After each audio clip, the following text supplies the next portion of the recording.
In this tutorial, we'll use a LUT Mapping Filter to artistically apply a cinematic look to an image. Let's get started. Now, from the side panel, select the LUT Mapping Filter. Now, LUT is short for lookup table. It can completely change the look of your image by applying color recipes. Here are a few examples.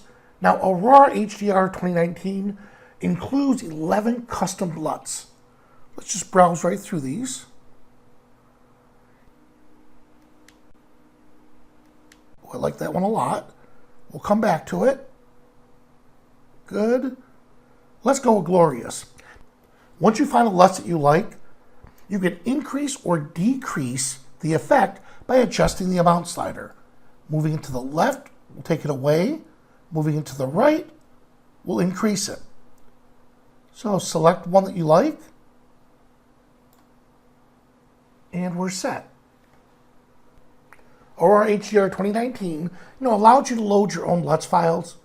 Now these can be LUTs that you've collected over the years or you've created on your own.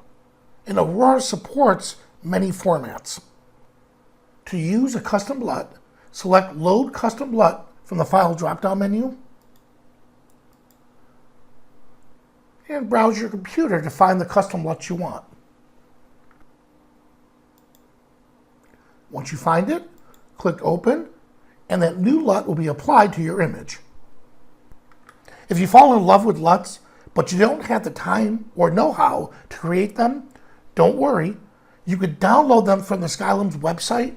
Let's open up the Aurora HDR Looks panel, and then from here, click on Collections, and click on Get More Aurora HDR Looks.